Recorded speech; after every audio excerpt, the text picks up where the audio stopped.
goodness, Opie, why aren't you dressed for school yet? I ain't going to school today, Aunt Bee. I'm meeting some of the fellows to protest ice down by the Learning Center. Oh, now, Opie, how many times have your father and I told you to stop hanging around a bunch of retards? Good morning, all. I'm Tabitha Hassell with Tabs on Tap. Happy Friday. Not such a happy Friday for me. I don't know what's going on. I'm delayed by 30 minutes. I was up early, ready early, standing back here far ahead of where I normally am. And everything was up, and I made that terrible mistake of trying to adjust the camera because it's a little off center, and I forgot to do it over the past couple days. And then it all went down. So I'm like, all right. My laptop wouldn't come back up. I've about had it with my MacBook Pro. Every radio show I've been on, every podcast, they always use a MacBook Pro. So when I started this podcast, I'm like, I'm going to get a MacBook Pro because there must be a reason why everyone uses it, even though no one could tell me what that reason was. I'm done with this MacBook Pro. I'm going to be replacing it this weekend. Good morning, Carl. Good morning, Rob. And yeah, that's my story. But I am very happy that it's Friday. We got some things to talk about today. Unfortunately, I know I had advertised, we'll call it false advertising, that Colonel Joe Adams was going to be joining us this morning.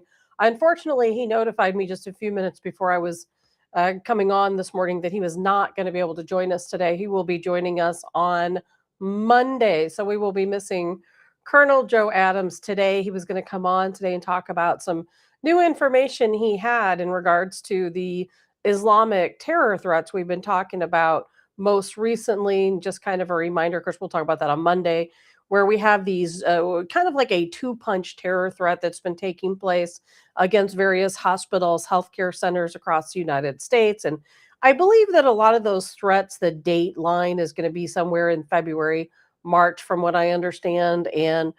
And the situation, as we know, is that various groups, and this is verified, this is confirmed information, that different types of Islamic groups have purchased uniforms of law enforcement officers, military, hospital, and so on. And we know that they went across 5 different states purchasing these uniforms. And so therefore the way the FBI categorized the attack is that what they're going to do is they're going to come into a hospital or a medical center, and there's going to be the first wave of attack, which is going to be, we don't know, is it going to be the BOMB? I got to be careful saying that.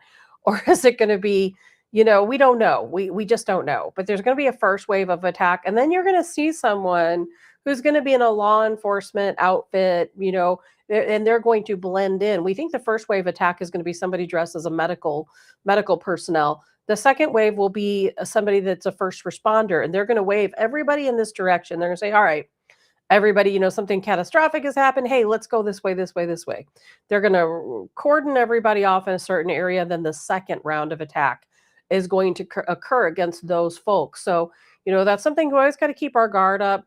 Anytime you're in any setting, it doesn't matter where it is or what it is, just always keep your guard up. And it's unfortunate that this is a true threat, because we always, of course, look towards a first responder when something happens to guide us in the appropriate place. And unfortunately, when this attack occurs, that's not going to be the case. They're going to guide you to the second location to, of course, inflict as many casualties as they possibly can. Instead of being able to get away from the situation, you're going to be herded back into that second attack. We'll talk more about that on Monday. We've talked about it on this show many times in the past, but Colonel Joe Adams has some new information for us. Let's see. Let me back up to the comments here. Good morning, Rob. And let's see. Good morning, Dottie. Let's see. Hope to get up the glass hill after week. Man, Dottie, I know you guys out there in North Carolina having some weather. Nancy, happy Super Bowl weekend. Yes, happy Super Bowl weekend. I wasn't even sure. I've been so busy with work. I didn't even know it was Super Bowl weekend. I kind of wondered. Good morning, Kim. Curtis says good morning. Let's see. Good morning, Mary. Good morning, Linda. Mandy. Good morning, Mandy. Happy Olympic opening day too. Yes, very happy for that. Carl says you need a new computer. Just switch the operating system to Linux. You're probably right. That like the old school days, right? When crazy things didn't happen. Good morning, Darren. Charles, let's see. Before you trash your MacBook, you can install Parallels. You can toggle between Windows 11 and iOS 26. Well, Charles, thank you for that. I had no idea, but I'm going to look that up today. Good morning, Karen. Good morning, Joe. So lots to talk about today. First thing I want to talk about, you probably saw that little video I played at the intro of the show. It's pretty darn funny because I'll tell you what, it's little Opie talking to his aunt. What was her name? May? Aunt May? Was that her? I can't remember. I used to watch that show as a child, of course, in reruns, but I loved it. And talking about he's heading out to the Leering Center to protest ICE. We've seen schools, people keep sending me videos of all these schools across the country, going out collectively to protest ICE. I'm ashamed. I'm horrified. I would like to go back to the day where kids are sitting in classrooms and saying their pledge of allegiance to the flag, one nation under God, and respecting law enforcement. My earliest memories of respecting law enforcement were in school because we had Officer Friendly that came around. Yes, I'm old. Not as old as watching the original Mayberry, but old enough to remember Officer Friendly. And I remember Officer Friendly coming in and he brought a hot plate and a skillet. I don't know if you guys saw this or not when you were kids. And he had a chocolate bar, maybe a couple, I don't remember. And I remember him taking the packaging off this Hershey bar. He melted it in the skillet. He poured some stuff in that was supposed to simulate drugs. And then he reformed it back into a candy bar, wrapped it back up like a Hershey's bar, and explained to all of us kids, hey, don't take candy from strangers because you don't know what's in that candy. And to this day, that memory has stuck with me. And I've always thought of our law enforcement as heroes, as people who save us. And of course, as we've gotten older, crime has gotten more rampant, and we've got the Democrat regime who empowers and supports the criminal element. That certainly doesn't help anything. B, thank you, Nancy. I was saying May. I knew it was a short name. Good morning, Vernon. Those were the days, weren't they, Nancy? Watching Aunt B and out there in Mayberry. And Andy Griffiths is to this day one of my favorite people. I used to love that show as a kid. But I'll tell you, things are crazy now. They're not like they used to be. However, me personally, I still support law enforcement. I still support ICE wholeheartedly. And I support all of our first responders. And to see these children walking out, some of these children not even old enough to really understand what's going on. Some parents have complained that they didn't sign any type of permission for their children to go out and protest law enforcement. I mean, think about that. They're protesting law enforcement. Some parents happy their kids are going out to protest ICE. There's a lot of people in this country who do not like law enforcement. There's also a lot of people who are naive, who, they believe the hype, they believe the media that ICE officials are not true police officers. And I think that's how it's led to a lot of the problems we've had, because some of these people, they're out in the streets obstructing these officers in their very lawful missions, and they're getting in the way. I just saw one the other day, like kick evidence. I'm like, seriously, stop. Just stop what you're doing. Still obstructing vehicles, still, trying to throw themselves into moving vehicles, still following ICE everywhere they go. And because we have media that's telling these people they're not real officers, they're there illegally. You don't have to listen to them. You don't have to obey their commands. They're not legally allowed to arrest these people. And those are all lies, and they're lies that are causing people, seriously, they're causing people to be injured, hurt, and arrested. People getting the idea that it's perfectly fine for them to go out and do these things because they're not there legally. The messaging in this situation is so bad. Excuse me, it's so bad. I really think that we need to consider, and it's not up to me, I wish it were. I wish I could be the ruler of a lot of different things, but I'm not. I wish that we could take federal funding away from these public schools. Private schools, they're going to do what they're going to do. Public schools, different story. If you're a public school and you're giving government funding, you shouldn't have students out protesting law enforcement. Sorry, But that's just the way it is.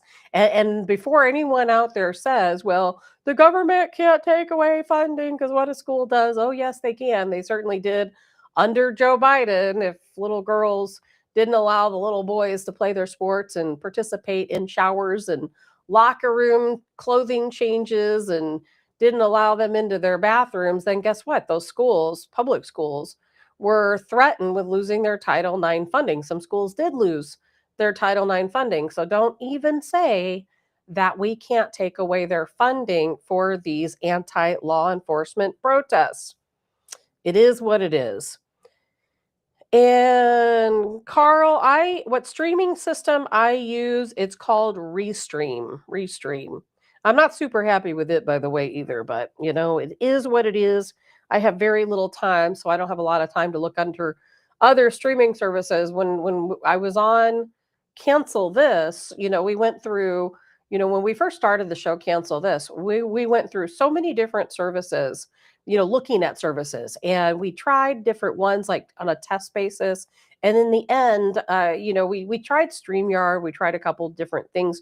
There's Riverside, we kind of experimented, but in the end, it seemed like Restream was really the best. And for the most part, I don't have a lot of problems with Restream. I think most of the issues I have are my laptop, my internet connection, and my camera. So all of the other equipment, and trust me, I spent thousands of dollars, putting all this together. My MacBook Pro is an extremely, I think this is like a $7,000, computer and that I have set up, and it sucks. I hate it.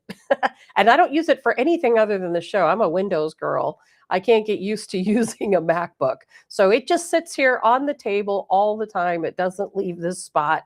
I don't use it for anything else, but so when it aggravates me though, when it won't pull up the show sometimes, but it does, if I'm consistent and I'm here every day, it's perfectly fine.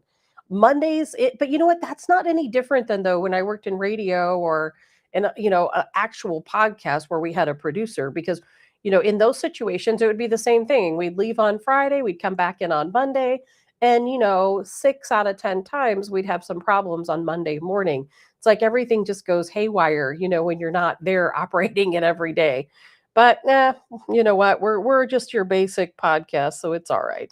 Nancy says a girl was hit by a car during. Oh, Nancy, I did not know that. I'm going to give my second warning of this morning is I have a cold. And I apologize already if I start coughing, blowing my nose, sneezing. I have been up since 4 a.m., pretty much sneezing nonstop. I keep coughing. I've got some water here. Hopefully that'll get me through because we've got some things to talk about, and I'm going to get to it. Bill Gates, old Billy. Billy's been in the news for a long time, hasn't he, about his relationship with Jeffrey Epstein. We're going to talk about that right now. And then we're going to talk a little bit about what's going on in Iran. We're just going to touch base on that, not spend a lot of time. We're going to talk a little bit about what's going on with these biolabs, because that is something people need to talk about, no question about it. And it really makes me wonder, we're hearing about all these new funguses and coquis and different things spreading like wildfire across the countries in areas that are not normally endemic. And it kind of makes me wonder, how many more biolabs are there? What exactly are we looking at? And then, we've got to talk about the Nancy Guthrie case, Savannah Guthrie's mother. And I'm going to tell you right now, I don't know much about Savannah Guthrie. When this situation first unfolded, I remember thinking, like, I know the name. I don't know where I know the name, but I know the name. And I kind of thought about it in a negative connotation because I'm like, I know this is somebody that had something negative associated with them. Then I had to kind of look and I'm like, oh, okay, she's the one that did that town hall with Donald Trump. And then I'm like, okay, now I remember, but it doesn't matter, about her. It's a fact that this happened to her mother. And people want to say, and people have jumped all over me online, talk about other cases too. Well, I wrote a crime blog for many years. And in those many years, I talked about an awful lot of cases, and I still do. Carl says the teachers and staff that take these children out of school for a protest should be charged with child endangerment at the least. I agree with you, Carl. I completely agree. Good morning, Sherry. Joe says Windows only. Yeah, I'm definitely a Windows girl, but hey, I got to get with the times. It's not easy. Technology changes are not always easy. So in a minute, at the end of the show, we're going to talk about Nancy Guthrie and kind of talk about some of the latest. I haven't seen anything new yet this morning, but it's still early. It's Friday. There will probably be some. Friday's usually a pretty slow news day, but we'll probably find out some information because that case is going to ramp up every single day. Every day, those investigators are working. Donald Trump has pledged his full support. He has stated, they have the Pima County Sheriff's Department. They have the full range of services the United States government has to offer.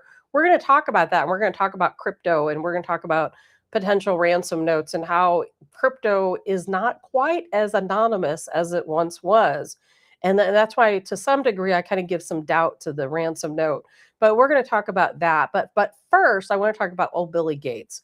I feel like Bill Gates has escaped a lot of the hoopla surrounding the Epstein files.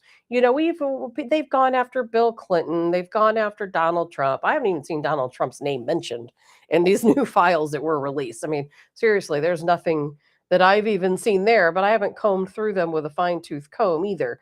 Now, I will tell you that Bill Gates has mentioned quite a few times, and he's apologized a couple times, and he's tried to say, oh, I regret it. I should have never gotten involved. It was strictly through philanthropy and never anything else. I didn't have anything to do with the girls. Now, I don't believe that. I don't think you believe it either. Maybe I can't prove it. I know that one of the notes, one of the emails, and of course, these Epstein files largely center around emails. Now, I heard that they have uncovered thousands of videos in, I believe was it Mexico? You guys may have heard this also. However, I have not heard and had that confirmed, so I don't know as of yet. But right now, we're mostly concentrating on these emails that we see. And one of those emails talked about, of course, Bill Gates, contracting an STD and giving it to his wife.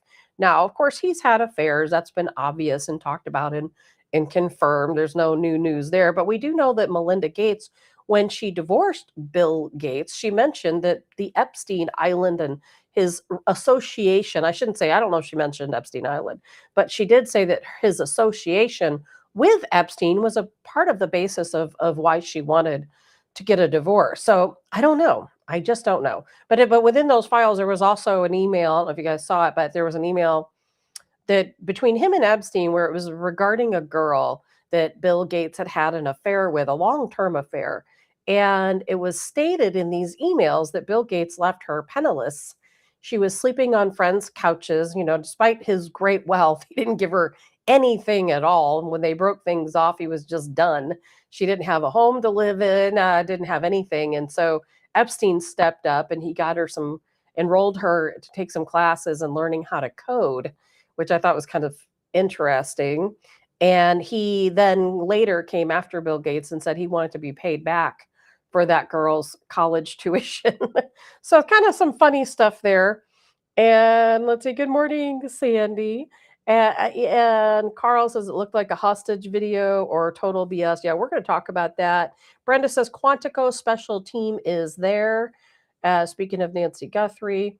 And Carl says, have you guys seen the Instagram video that we're going to show that, Carl, here. And when we get to talking about that, we are definitely going to we're going to actually show both videos, one from Cameron Guthrie and also the one of the three siblings together. So we're going to talk about those for sure. But first, I want to show you this video.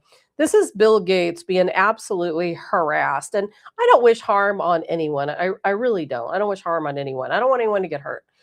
However, I do want them to see their day in court.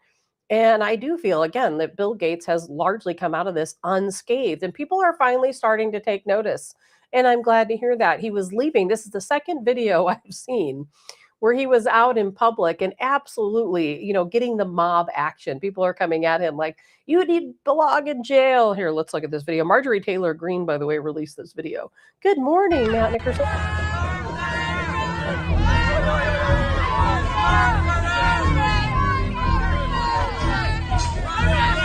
You murdered Bill Gates! You son of a bitch! You have blood on your hands! You have blood on your hands! You murdered son of a bitch!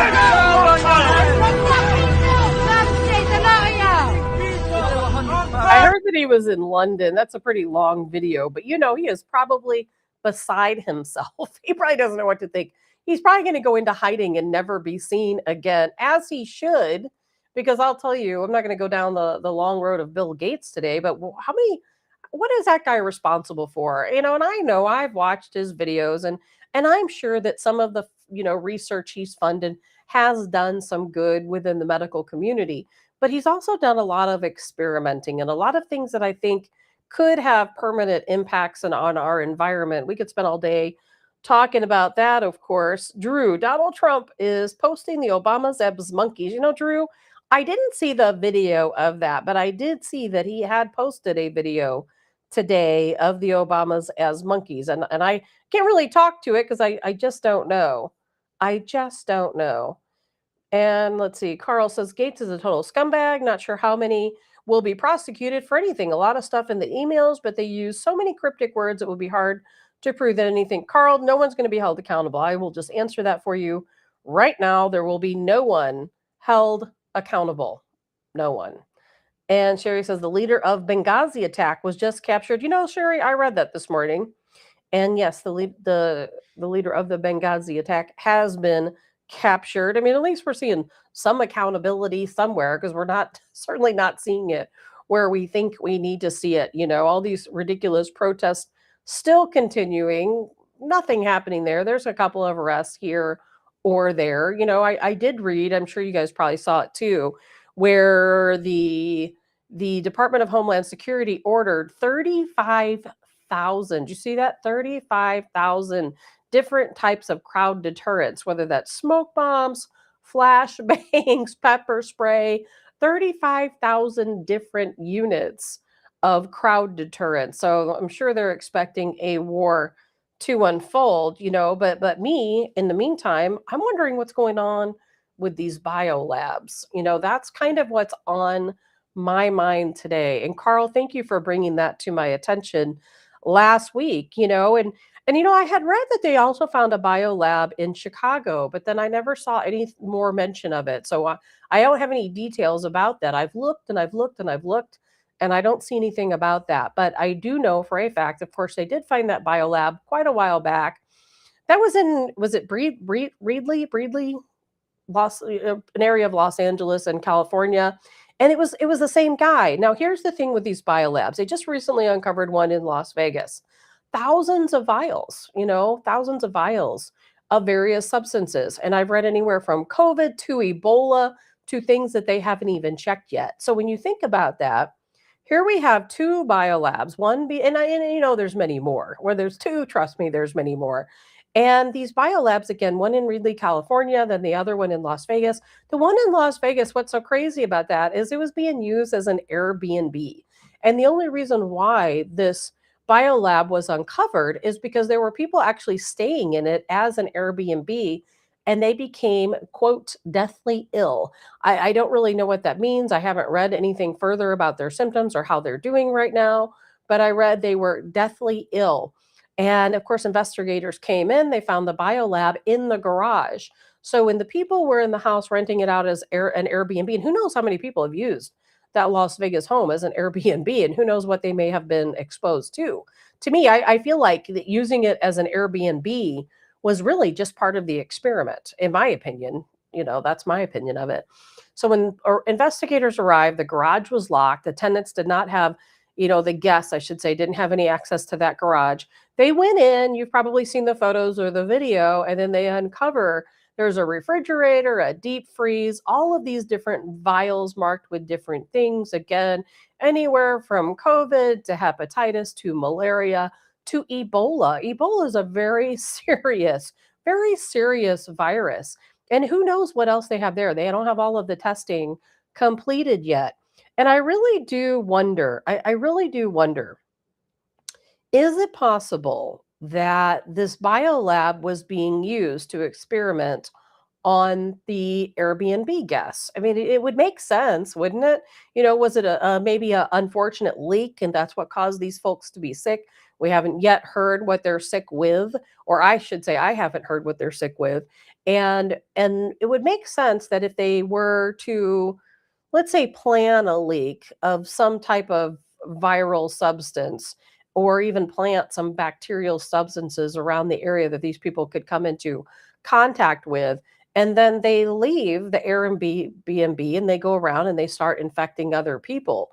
We saw it happen with Wuhan, of course, with COVID, and we could certainly see it happen with really just about anything. We've been very lucky in the United States that we've not had any of these big outbreaks with Ebola or the plague. We see isolated cases, here and there. Usually, when it comes to Ebola, people coming from other countries, they come in. We take care of it pretty darn quick. But let's say smallpox. What if they had a vial of smallpox? And a lot of people say, well, they gave the smallpox vaccine, they eradicated smallpox because of that vaccine. Well, that doesn't. There's still people who can get smallpox. So I don't think that's a 100% cure. Now, Matt might be able to chime in on that a little bit more, but it's disturbing to me. And here's what's even more disturbing is the owner of both of these labs. Okay, the one in California and the one in Las Vegas, both of these homes are owned by the same guy. And I know what you're probably already going to say, but this was an Israeli citizen. His name was Ori Solomon, and he owned both of these homes. Now they have figured out that he was getting backing, because then you're probably going to say, okay, well, if he was an Israeli citizen, Ori Solomon, and he owned these two homes, he knew about the biolabs. These were his biolabs. There's no question about that. How did China come into play? Because everybody's saying, oh, Chinese nationals. But Ori Solomon, he's actually an Israeli citizen. And therefore, he is not, a Chinese national. And so what we're being told, though, is that Chinese nationals were working within the biolab and that the biolab is funded by various banks in China. So, it's going to take a while to unravel all of this, to get to the bottom of it. There's no question there's going to be an ongoing, continuous investigation until they do. Ori Solomon has been arrested. Carl says, let's see here. Sorry, Carl, your comment spread up. Well, let me go up to the beginning. Carl says 2023 around LA. Yep, same guy, Carl.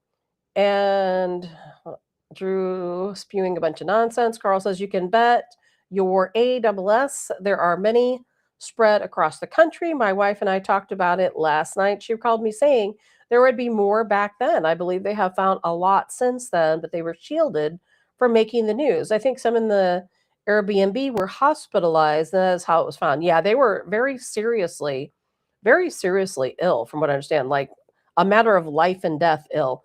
And Dan says, what a better way to spread than through hospitality sector serving tourists. You're right, Dan. Because if you really think about it, you rent an Airbnb, and sometimes the owners will say, well, a closet is locked or the garage is locked or you can't go in this one room. And that happened to me when I was traveling through Georgia, getting out the vote for Donald Trump. I stayed at an Airbnb where they had one room blocked off. Now, I assumed that it was the owner's room, and in this case, I think it was. I think when she lived in the home, that was her private bedroom, and when guests came in, she didn't want anybody in her bedroom, understandably, nor would I have tried or attempted to do so.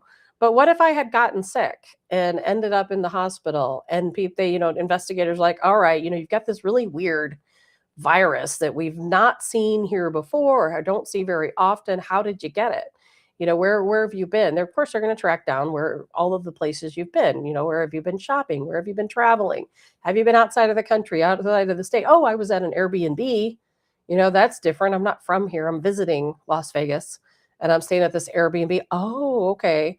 Then of course they're going to contact somebody. They're going to go out and they're going to look to see if there's anything going on at this Airbnb, particularly because the entire group was sick. It wasn't just one person. It was the entire group that stayed there. And yes, absolutely. Could you imagine if you intentionally caused a leak, let's say of Ebola, since we know they had a vial of Ebola there?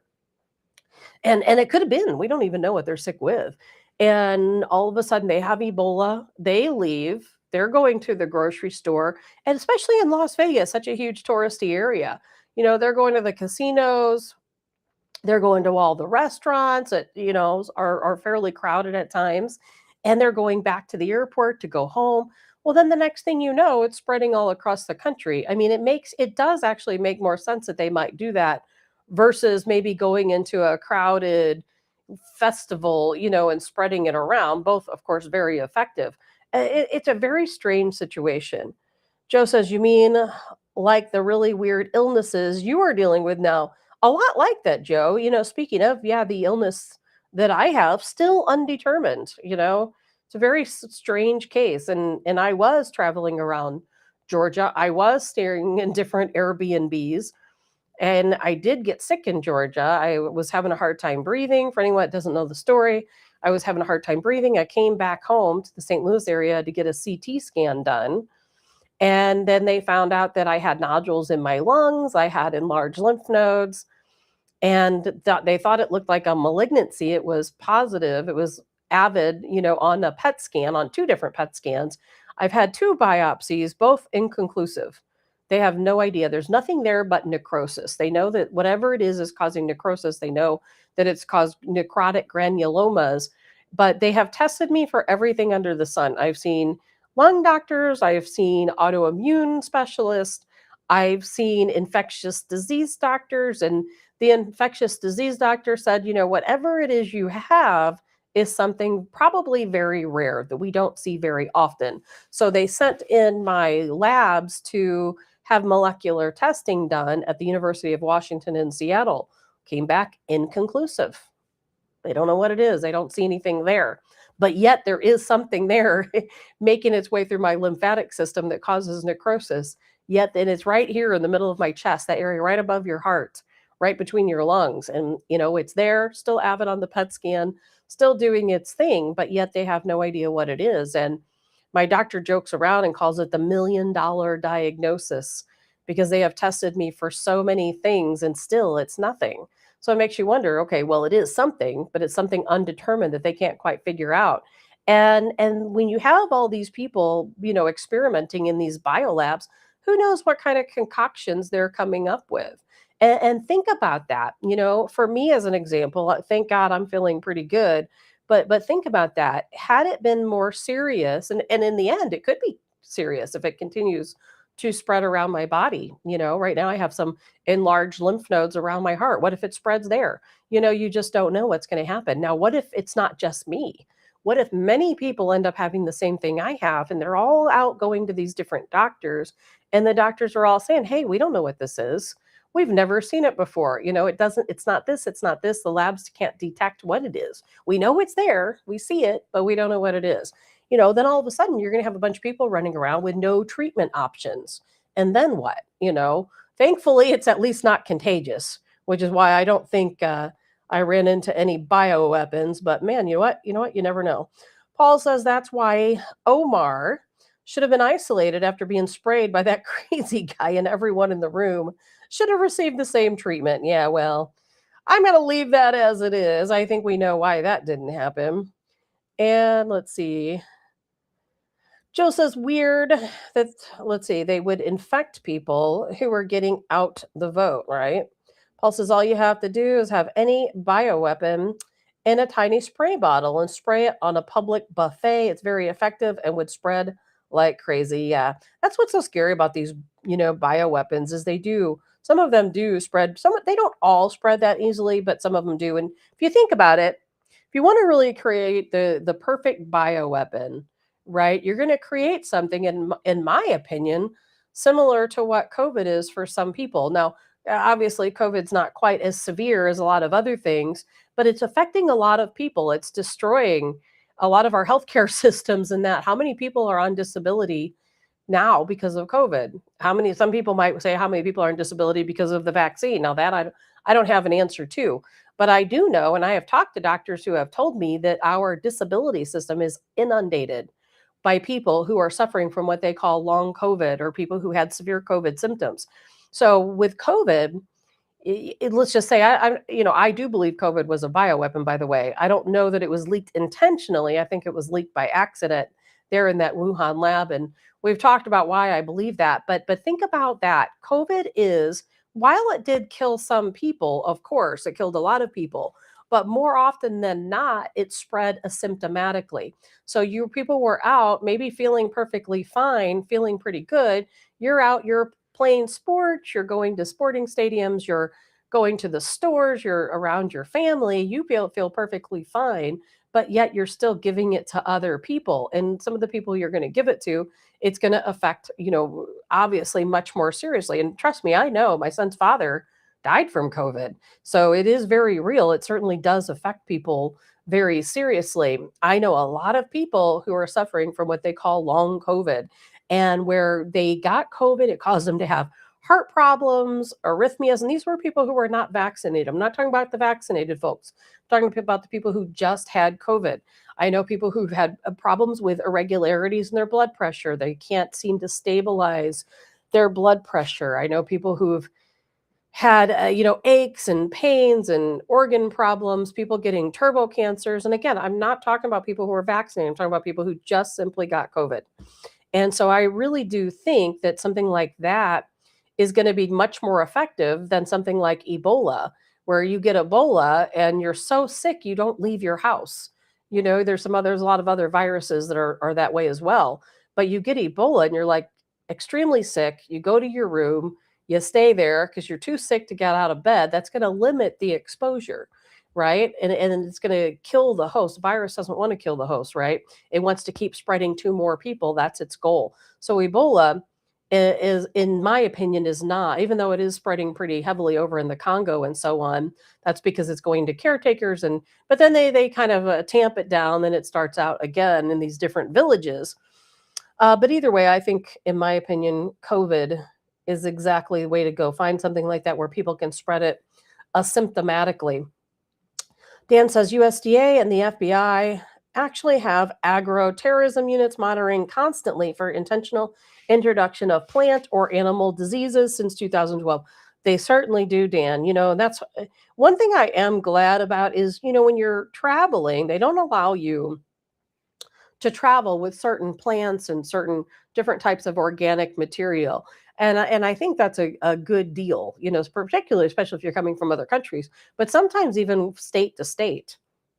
Now, nobody's going to stop you if you're driving, but you can't fly that way. Paul says that's why. Oh, I read that already. All right. So I don't know. We're going to have to keep an eye on that.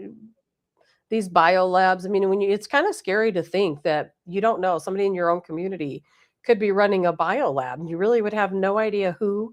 You would have no idea it's there. It's really going to, I think, make people a little worried if you're going to book a stay somewhere. I would think most Airbnbs don't have a biolab locked up in the garage, but you never know. But one thing, Carl, and I think Carl and I will definitely agree on this, if there are two, there are many more, right? We had the one in Los Angeles, we had the one in Las Vegas. I can guarantee you, since we have all of these banks in China willing to fund these biolabs, I can guarantee you there are many more of them across the United States. Now, what they are doing, I don't know. But then, you'll have people who will say, well, what about the United States? We have biolabs in Ukraine, right? Yes, we absolutely did have biolabs in Ukraine. Ask Putin. One of the first things they did when they had that special operation where they went into Ukraine is one of the first things they did is they went into the biolabs. And if you recall, they went into the biolabs and they removed the files and anything they could really find, and they burned them down. I remember those early days when that was happening. So I think every country has their funded biolabs, and we're no different. And Carl says 3 Chicago also. Are you saying there's 3 biolabs in Chicago? I know for a fact I read that there was a biolab in Chicago just in the past month that was discovered. But when I went back to look for it today and provide additional detail, I couldn't find a single thing on it. And Paul says, I had a coworker who had COVID and she developed immune system problems, hair loss, anemia, and she would get red welts in her skin when in direct contact with cold. Yeah, Paul, back whenever COVID was around, you guys may or may not know or may not have been listening to my show that I was on back then. But when COVID first started, let's see, I still believe that it started in the United States probably around October, November of 2019. I'm going to go with that. I have a friend that's a doctor, and he was traveling around Asia, Cambodia. He was in Vietnam. He was in all these different places, and he came home, and I went to a dinner party where he was, and he was really sick. I mean, he didn't feel good. I wouldn't say sick like most people do with COVID. He's probably got a really strong immune system, young guy in good shape. But I remember he wasn't himself. He like laid in a chair, went to sleep, and was just really fatigued and exhausted, and had a little bit of what he thought maybe was a little bit of a cold or virus. And all of a sudden, every single person at that party got it. Everybody, including myself. And I can remember that me and a couple of the other people, we would talk about it, and we're like, man, we're all sick, and every single inch of our bodies hurt. I was having a hard time breathing, and as were some of the others. And then all of a sudden, it was like 2 weeks like that where I just felt really miserable. I remember even my fingertips hurt. And then all of a sudden, one day, I woke up and I felt great, absolutely fantastic. It all just went away overnight. And then for whatever reason, like 2 days later, it hit me even harder for like a full week. And what was so weird is all of the other people at the party felt the same way. They were about 2 weeks, they were feeling pretty darn bad. Then they had this great day. Then all of a sudden it hit them harder, for a couple more days. And now that was in, I believe, the end of October or the beginning of November. I can't recall I used to know the exact date in 2019. And then I remember the first case of COVID that came to the United States, I believe, was February 5th, I think. Am I right on that? I don't know. Something I remember I had already been tracking it and following it. And then you guys are probably familiar with my former co-host, Vic Faust. Well, Vic contacted me and he's like, hey, we're getting ready to do this radio show called War on COVID. And you've been posting about it. You know everything that's going on. Why don't you jump in and join us? So I did. And at the time, a lot of radio stations were closed because of obviously COVID. And I remember being out with some friends the day the lockdown came into effect. And I remember us all hanging out. We were at this friend's bar restaurant and the police came in. They're like, all right, that's it. I think it was like at 10 o'clock. They're like, we'll give you till midnight and you gotta close down. And then of course they were closed for a long time. I didn't have work for an entire year because I work in anti-piracy. All the movie theaters were closed. None of the actors were touring. None of the film sets were open. So we just had nothing for an entire year. I remember, that next day after everything closed, after the bar closed, that all my work orders got canceled. Every single thing I had was just canceled. I'm like, okay, here we go. But I do recall during that time, we went on the show. It was called War on COVID. I can't remember the day we started. And I remember talking about ivermectin because I came across a doctor that was telling me about ivermectin.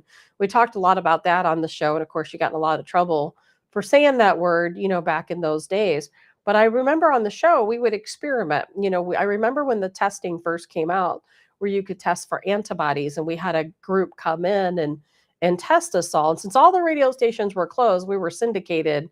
I can't remember. It was like 15, 20 different area states where we were syndicated. And we talked to everybody. We talked to the doctors at NYU Langone, Frontline. We talked to all these different folks. We talked to we interviewed the guy who actually named it, COVID-19. And we all of these different people. It was pretty wild. But being in the midst of COVID, I got to learn a lot about it. I talked to all the experts, all the doctors, all the scientists, everyone you could possibly think of, the people who created the masks. And I've said, and I will continue to say from day one, that it is absolutely a bioweapon. It was absolutely being created to be a bioweapon. I don't know that they intentionally released it. I know that back in that day, if you guys recall, I remember talking about on the show, the FBI had released some data, which pretty well went unnoticed, but now it's talked about a little bit more now, but still most people don't know, where apparently the FBI tracks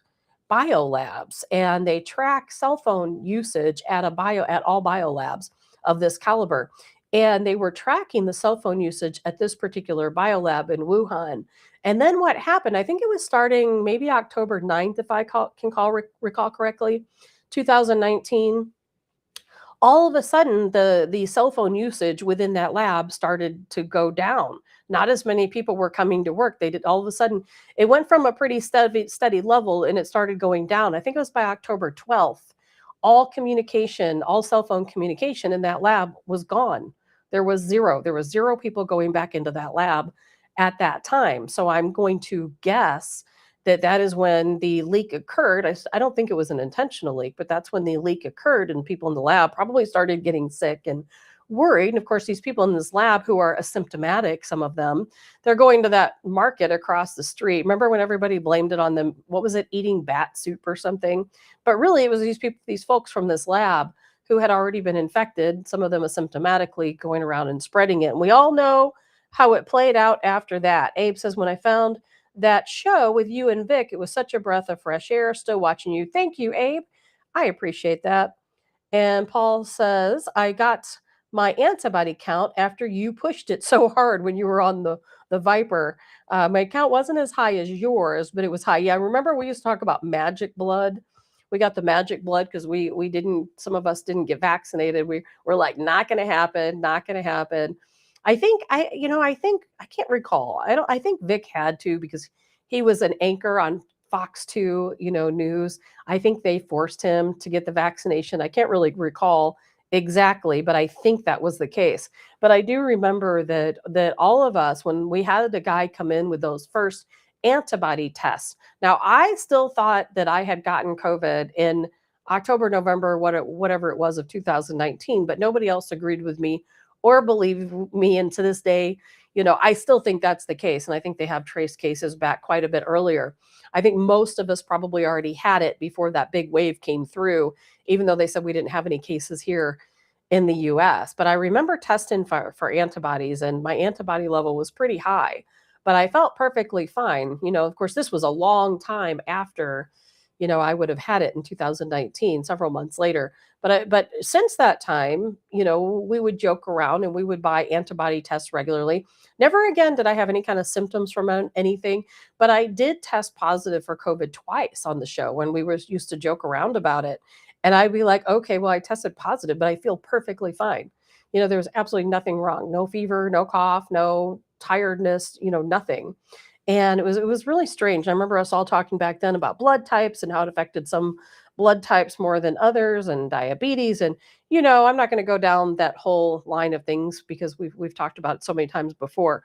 It's just, speaking of biolabs, we know what they're capable of. We know what the intended use is. However, what if we end up with some crazy leak of something like COVID again, but something far worse? And trust me, there's a lot of worse things out there. There are things we don't even know about, that could potentially be leaked. But here's the thing. How do we track these biolabs down? I don't know. Are there ways to track them? If there are, I'm not aware of them. It just happens to be happenstance that we found the one in California and we found the one in Las Vegas. But I can guarantee you, I'll bet you anything, there are many more across the country. Many, many more. It's unfortunate that we can't really relax and rest and not think about it, right? I mean, but there's nothing we can do about it. So there's no point in being scared or fearful, or there's no reason for it to keep you from going out and doing anything, because there's not a darn thing you can do about it. Paul says, I wish they'd get the band back together again. Yeah, I don't, Paul, since I left the Edge, as you guys know, we went from being on the Viper, being on War on COVID, to the Edge. And then we transitioned again into Cancel This. And since that time, I haven't talked to Vic or Eric or anyone or Chris. I don't know what anybody's doing. And Pam says COVID was proof they could leak something again. That's exactly right, Pam. That's exactly right. And I think that we're going to be feeling the effects of COVID far longer than at this point we could even imagine. I do. I think we're going to have I think people, let's say 10 years from now, 15 years ago, and I'm not talking about the vaccine, I'm talking about the virus itself, even if you were asymptomatic, I think that it's going to continue to affect us, some people, for the rest of their lives. Things that haven't even popped up yet might pop up somewhere down the road.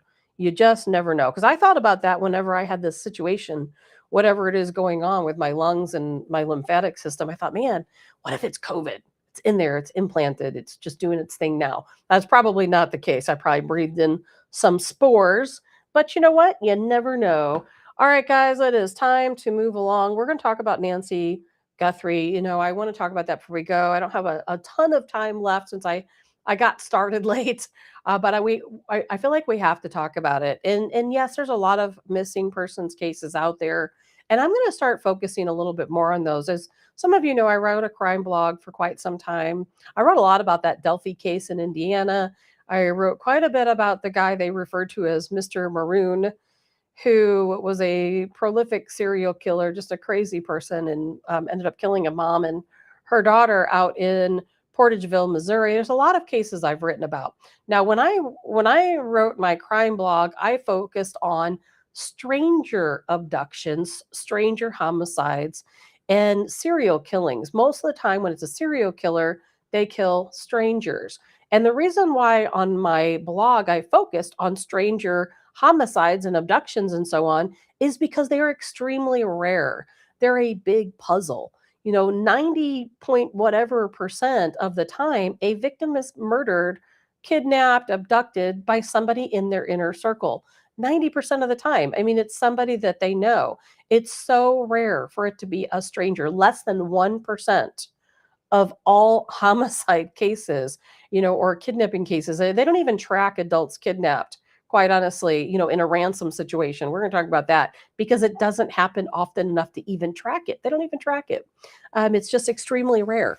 And we're going to talk about, is this or is this not a ransom situation? And I still, well, you know what? Let's just get to one thing at a time.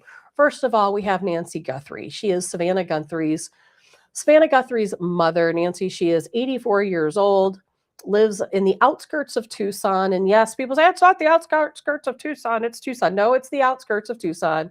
It's an unincorporated area, Pima County, Arizona, 84 years old.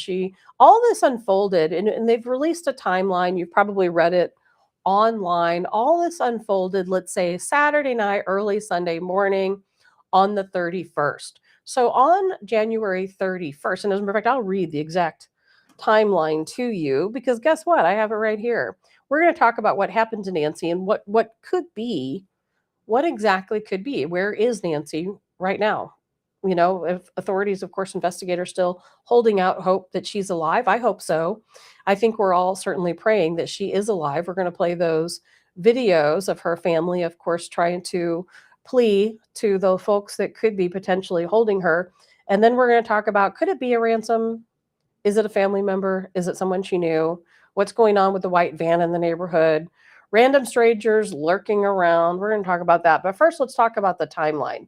Now, Nancy, again, she's 84 years old. She lives alone in the outskirts of Tucson in Pima County, Arizona. Now, Nancy, 84 years old. She has a pacemaker.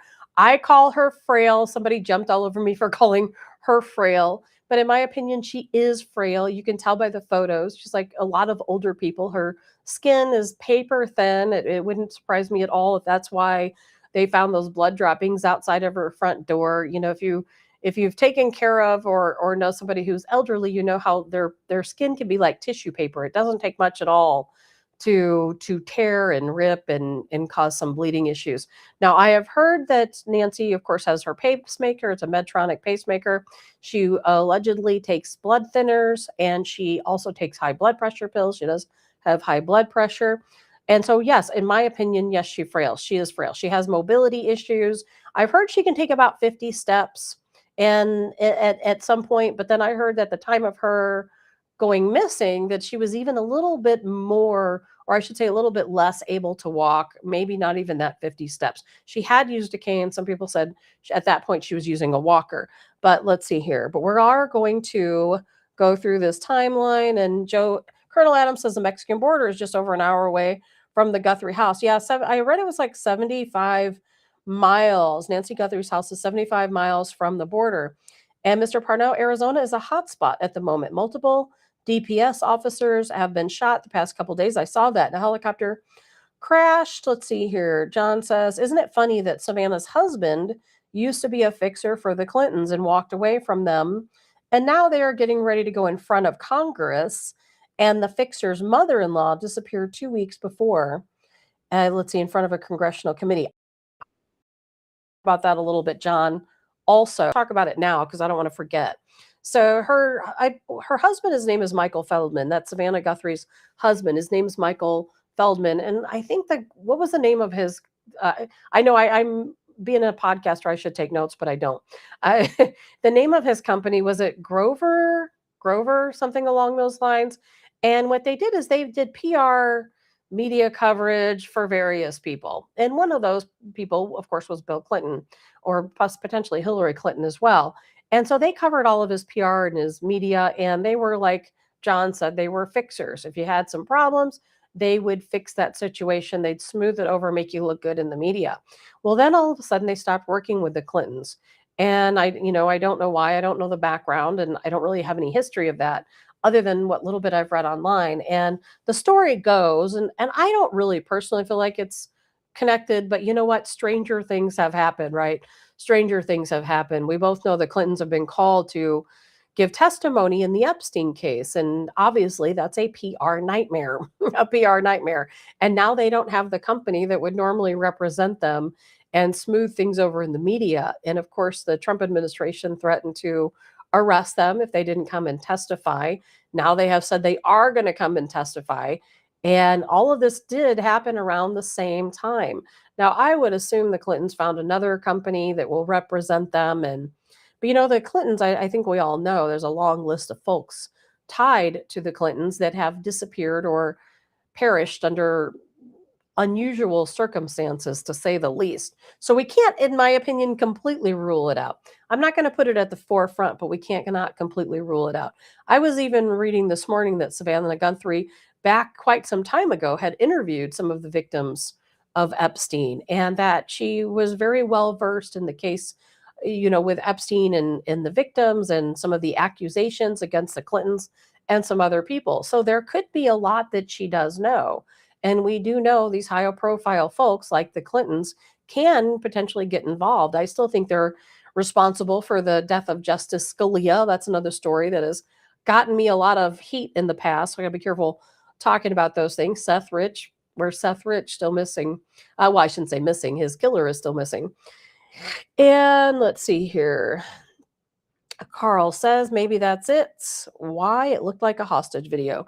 Well, we're going to show those videos here in a minute. I'm going to go over the timeline first. I don't know if there's a connection with the Clintons or not. I think it's something people need to keep on that burner, and we'll see more details and, of course, unfold.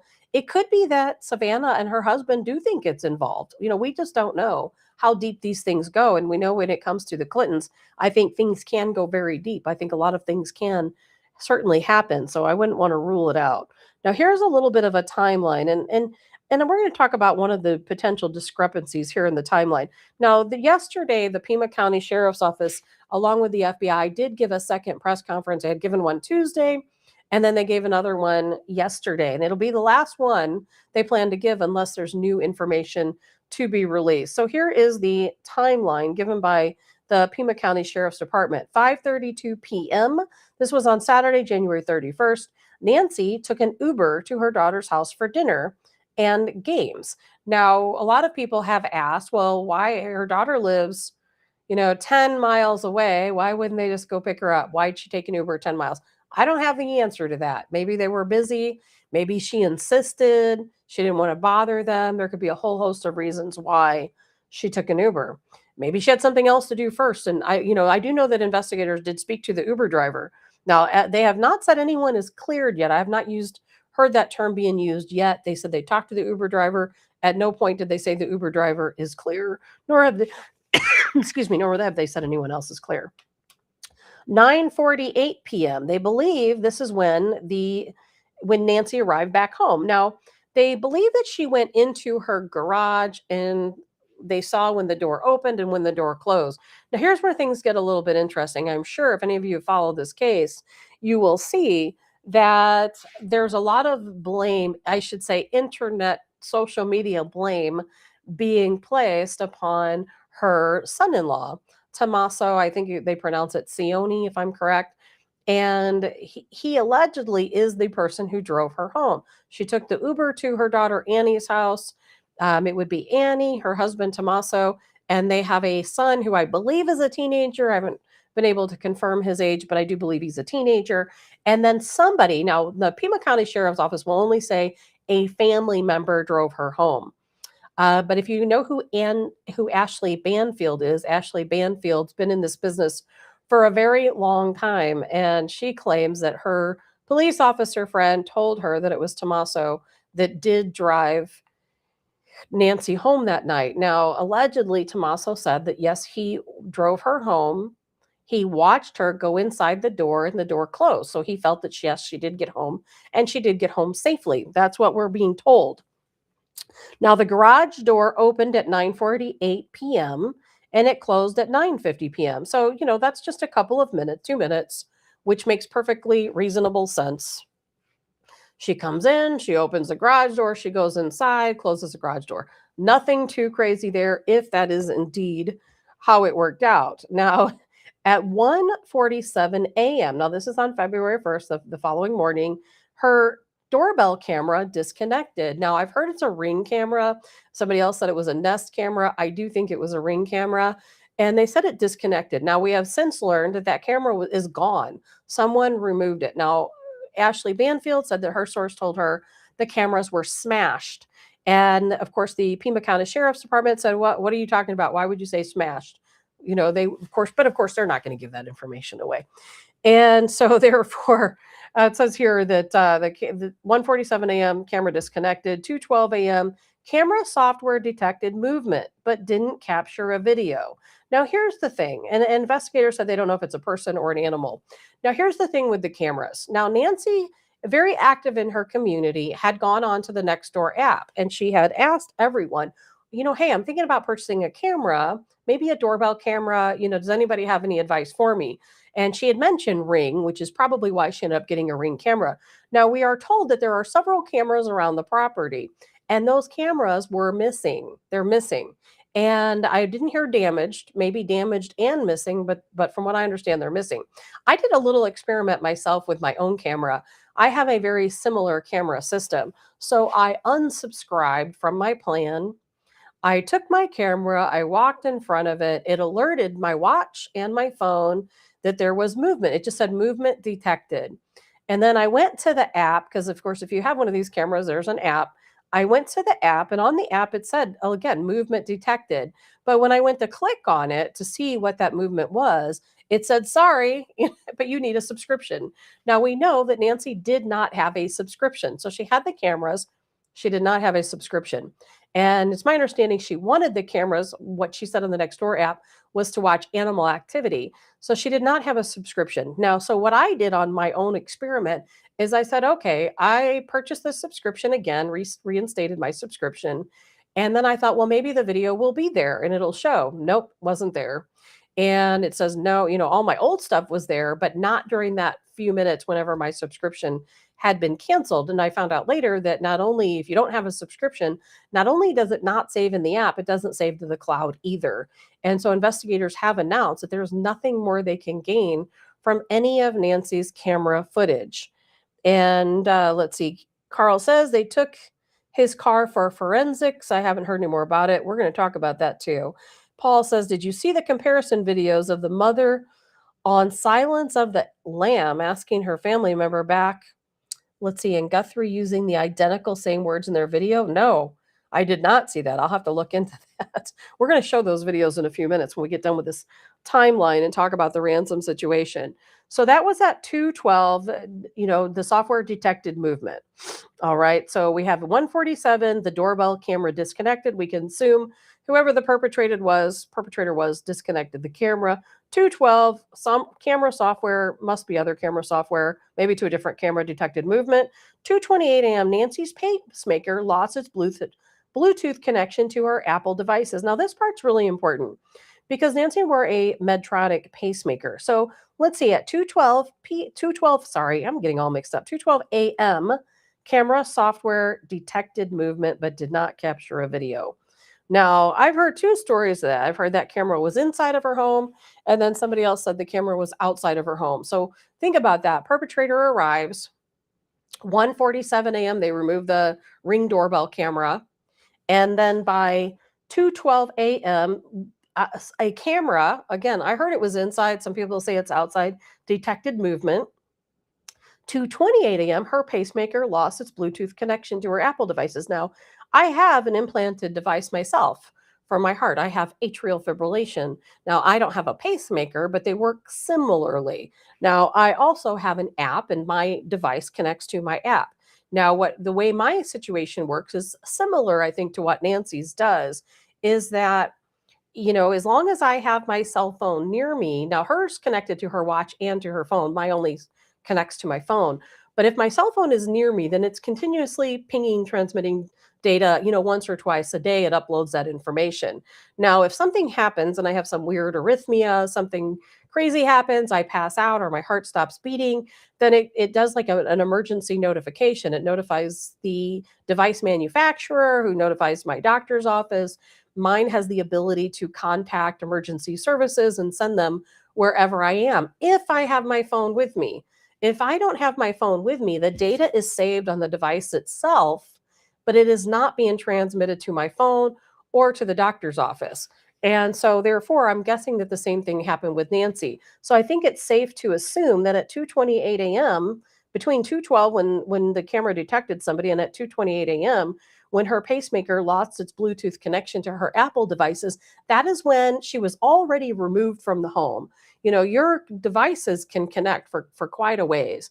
Sometimes I'll forget my phone. They say sometimes it's just a few meters, but there's been times when I've left my phone in the kitchen and I've been in the back of the house and it's still got that connection. So that tells me that Nancy had left the home, was probably on the way down the road with her perpetrator in that very short time frame. So that means somebody came in, they very quickly found, they must have found her very quickly. I'm assuming they must have known the layout of her home. If you think about that from 1:47 a.m. disconnecting the camera, 2:12 the camera detected movement, 2:28 it's disconnected.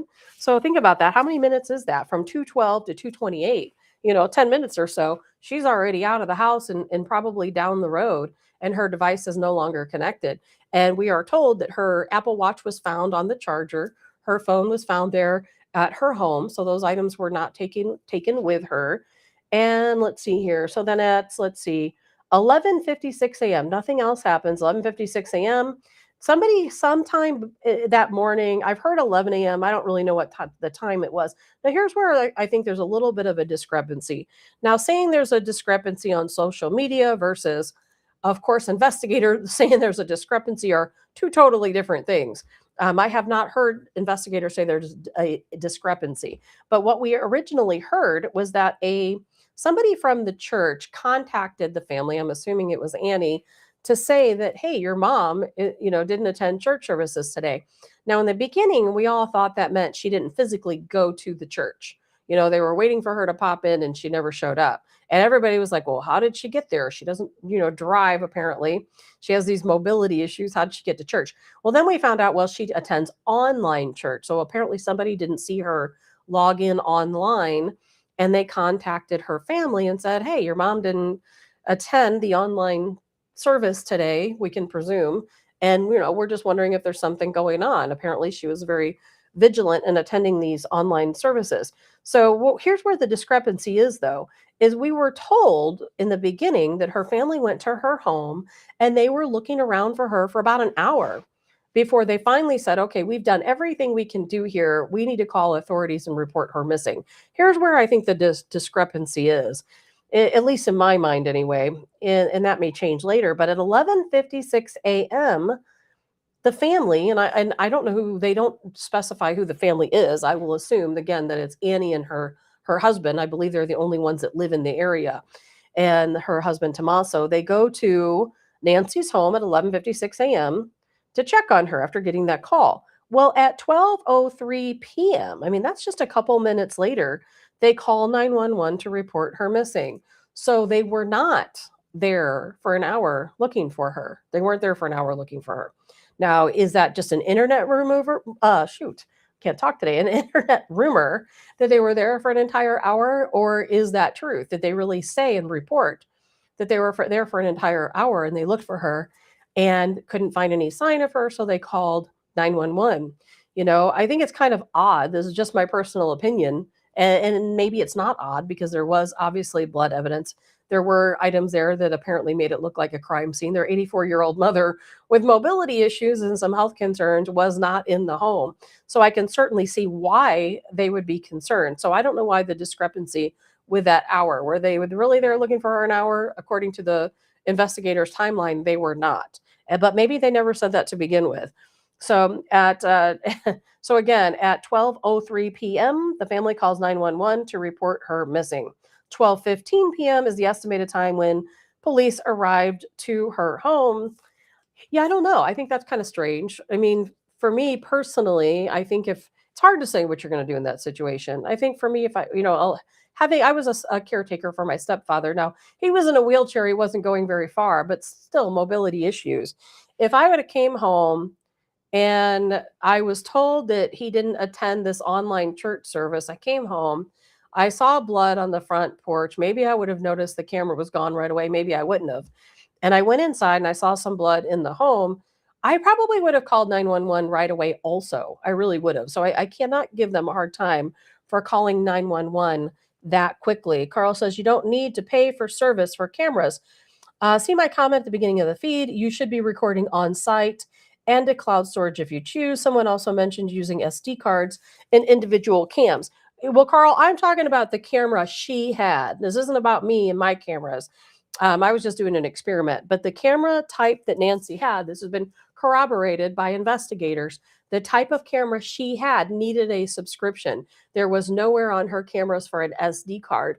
And the camera that I tested is just like hers. There's nowhere on there for an SD card. And if you don't have a subscription for this particular type of camera, then it does not save. Not only does it not save to the app, it doesn't save to the device, and it also doesn't save to the cloud. Now, of course, investigators have had forensics looking over her cameras, what they could find, I guess, in the cloud, I should say. I don't think they physically have a camera to send in. And they said they've exhausted all possibilities. There's nothing there because she didn't have a subscription. There's nothing there to be seen. And that's really highly unfortunate because, if it did detect a person, I would certainly think that a person would have, seen. And you guys, Carl, some of you guys can offer your own opinions on this. Most people these days do have cameras. Not all people, but a good percentage of people do have cameras. I would think if you were premeditating, considering going there and taking someone away from their home, which is weird to begin with, quite honestly. If it's going to be a robbery or a homicide or something along those lines of sexual assault, you're going to commit that crime and you're going to leave the person in the home. Okay, if you're going to hurt somebody, you're just going to leave them in the home. You're not going to take them with you, especially an 84-year-old woman with all these health issues and mobility issues. That's a lot to deal with. You're not going to take them with you. So there was a reason why they wanted to remove Nancy from the home. And, I'm going to assume this was premeditated. I don't think it was last, minute planning. So these people probably knew that Nancy had cameras at her home. And obviously, the first thing they did was disconnect that Ring doorbell camera. If you look at the video that many reporters have taken, and it's really close to where those blood droppings are, you can see that the camera is gone. Now, of course, Ashley Banfield said the cameras were smashed. I'm assuming if she believes they were smashed, they probably found some evidence of camera bits and pieces, maybe some plastic and so on to show that they've been smashed. But we do know that camera was missing, the Ring doorbell camera. There was, what I'm understanding, she had a camera in the back of her house and a camera in the front of her home. And those cameras were also missing, is what we're told anyway. They were missing. Maybe smashed and missing, but missing nonetheless. So we also are told that and again, this is from Ashley Banfield, not from police officers. They're kind of back and forth with whether forced entry or was there not forced entry. Now, I am told that she had a keypad on her door. So it wasn't a typical, you use your key to unlock the door. It was a keypad. And I'm hearing this was on the front door. Can't verify that. Didn't see it in the photos. But what I will say is that we are told by Ashley Banfield, who does have a good source, that the back door was left open. We'd heard there was a door that was left open. She claims it was the back door. She claims that there was forced entry. Now, when reporters asked the Pima County Sheriff yesterday during the press conference, was there forced entry? Of course, obviously, being in the middle of investigation, he's like, we're not going to get into that. Clearly, the investigators owe us nothing. They owe us absolutely nothing. In fact, there's been more information released about this case than just about any of the other ones I have followed. And it's probably because it's such a high profile case. So back to Ashley Banfield, by the way, I've talked about her quite a bit, on social media, and as have others. And a lot of the information she has talked about has not been corroborated. In fact, it's been disputed by investigators. But I believe Ashley Banfield, and the reason why is because I know how she feels. I belong to a group, and I'm not going to get into those details too much, but I belong to a group, and it's myself, it's a couple of FBI guys, it's some police officers, different investigators. One of them's a homicide investigator. And we talk about different cases here and there. One of us will see something pop up online and we'll ask the other one, hey, what do you think about this? Oh, it's easy. It's a family member did it. Or, the very rare case, almost never is it a stranger. But we'll always say, okay, the friend did it, the roommate did it, whatever. We talk about these things. And I know a lot of these people that are part of this little group that we message back and forth. These guys have a lot of experience. They know what they're talking about. Now, they have never once commented on a case they were involved in. They would never cross that line. But in Ashley Banfield's case, she explained herself by saying, hey, I trust my source. Over the years that she's, worked in reporting on crimes, she has built up a good network of people that she trusts. And it just happens to be that one of these officers that she's in contact with does have intimate knowledge about this investigation. Now, I kind of disagree with her for releasing it. I don't think she should have released that information. I would not have. And because you don't want to do anything that's going to jeopardize an investigation. That's why we're only going to talk about things that are either, things we presume, assumptions and so on, or facts that have been related. But Ashley Banfield, I believe that she does trust her source, and I do believe her source gave her valid information, and that valid information was that the cameras were smashed, that the back door was wide open, and that there was forced entry. So I think we have to understand that. Let's see, Carl says, I understand that was just a public service. Oh, I got you, Carl. Yeah, and people need to be careful if you're going to buy security cameras, what type of security cameras you buy. You need to make sure that they do have SD cards and that they don't require a subscription to save to an app, saving the camera. I use trail cams. I'm not going to give away all my secrets, but and quite honestly, that happened to me. It's a long story that I'm not going to get into right now, but I had a situation where we were out at our cabin out in the country and somebody did try to break in and actually took the trail cams that I have up. So they're not always foolproof either. People can take the cameras.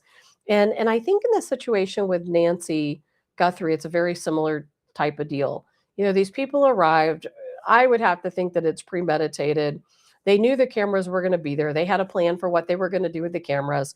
I think they must have known exactly where they would find her because, as you can see by the timeline, it didn't take them any time at all to enter the residence and very quickly find her. Now, her house isn't this big sprawling mansion. It probably didn't take long to say, okay, here's the bedroom. She's got to be in one of them. So, you could kind of go either way with that. But I do feel like it's somebody who knew her, somebody known to her, somebody who knew her movements, her in and out, her daily activity. And, she was very active in the community. So she was open to a lot of different people. Somebody had told me that she had sold them records. She had placed an ad. I don't know if it was in Nextdoor, Craigslist, Facebook Marketplace. I don't know. But she had placed an ad. They purchased records from her. This person, not suspicious at all. But if she was selling records online, what else was she selling? How many interactions did she have within the community? She was on Nextdoor talking about purchasing cameras. That would have told anybody on Nextdoor that she doesn't have cameras yet. She talked about what kind of cameras she wanted to purchase. So that would clearly give them some information about what type of cameras she did purchase. And Leanne says, you can get Blink cameras and they record straight to your phone. But see, Leanne, my cameras record straight to my phone too, but they still require a subscription. I'm not familiar. I know what a Blink camera is. Do they require a subscription? Or once you buy the camera, is that it? Even my trail cams require a subscription. Of course, the new trail cams I have are the satellite ones. So that way, if somebody takes them, I'll at least have their information saved, even if they take it. And so I don't know much about the Blink camera, but whatever type of camera she had required a subscription. And I just hate it for Nancy, being 84, living alone. And I'm not blaming her family or anyone else for her living alone. I'm sure she was very independent and wanted to live on her own. I do wish, though, that maybe somebody would have kept a little bit better watch on her. And I know, from being a caretaker for my stepfather, he got to this point where people would call scammers and he would talk to them on the phone and give them information and send them money. And I'm like, one of my grandmas did the same thing. And I remember kind of like pulling rank, like, no more, no more of this. Don't answer the phone if you don't know who it is. Take in your checkbook, take in all your stuff. You're not going to be giving any more money to anyone. And, I'd go over, and this was before he moved in. He moved in, and, where I could take care of him a little bit better. But I would go over to his house, and at that time he wasn't driving, so I would have to take his mail and put it in he always wanted me to put it in the big mailbox down the road, and I wouldn't do it. I would keep it because I knew what it was. It was checks that he was writing to all these different organizations. Like, not going to happen. When people get to that age, you don't know. They're on social media. They're talking to people. They're not used to protecting their privacy and being worried about scammers or kidnappers around every corner, or people trying to take advantage of them. And it's unfortunate that she was probably coming into contact with all these different people. But of course, the investigation, if you know anything about investigations, which most of you do, if you're listening to this show, is it's always going to start with the family, right? Because over 90% of all victims, they know the perpetrator, right? It's usually somebody closest to them. And that's exactly why investigators usually start with a spouse. In this case, Nancy does not have a spouse, so therefore they're going to start with her closest family members, which are her children. And as many of you probably know by now, you've probably seen it all over the internet. And that was another thing Ashley Banfield told us. Now, this part, of course, the sheriff did at least comment on this a little bit, is that now Ashley Banfield was told by her friend, who is a police officer, that the focus, their suspect, is Tommaso, the husband of Annie, which is, of course, Annie being Savannah's sister, and that they had considered him a suspect. He is the person who drove Nancy home that night, and that they had seized Annie's car, took it in for evidence. Now, after that happened, we saw various reporters say that, hey, we're at Annie's house. They've come into her house. They've searched it. They've removed bags of potential evidence, put it in their vehicles. And then another reporter even said that he saw the equipment they use go into Annie's house that extracts information from your devices, your computers, your laptops, your cell phone, etc. So, but is that unusual or is it not unusual? That's really the question. Now, of course, the sheriff stated in his press conference yesterday that, yes, we did take her car. The family's fully cooperative. We did seize her car, but that's normal. That's just a normal part of the investigation. Now, I'm going to disagree a little bit there. Now, I'm not a homicide investigator, so, it's all I have to stand on is just my opinion, but I don't necessarily think it's a normal part of the investigation. I actually think it's a little bit odd. Now, Annie's car was the last place Nancy would have been. They drove her in that vehicle to her home that night and apparently watched her go inside, and she was perfectly safe. So I can see them wanting to look through the car, going to Annie's house, looking over it, this and this, but seizing it, entering it into an evidentiary state is, in my opinion, a little bit different. And then coming out to Annie's house with her permission, searching through her things, removing things. We don't know what those things were. And again, searching her devices. Now, I can understand them searching her devices. What they removed, I don't know, but they must have had reason to think that something had gone on. I mean, now that's just my opinion. Some of you out there who are investigators might be like, no, that's normal. My opinion, it's not 100% normal. Now, the other part of this is the sheriff also said in the press conference, there are no suspects. We have not named a suspect. There's no person of interest. But that's what he's supposed to say. That doesn't mean he doesn't suspect Tommaso. It doesn't mean that he's not truly a person of interest in their mind. But if you know how investigations work, they're going to start with the spouse. They're going to start with the children. They're going to work their way out.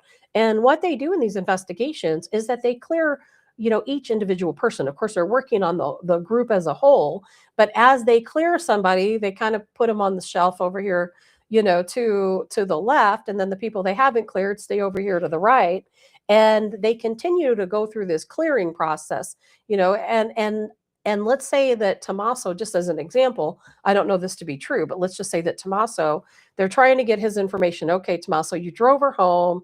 This is what you guys talked about. This is when you came home. But maybe there's just something that just doesn't stick right. Maybe they looked at his cell phone data and it's not lining up. For whatever reason, there's this little tidbit that they just can't completely clear him. So he gets put on that shelf on the right and they continue working on other family members.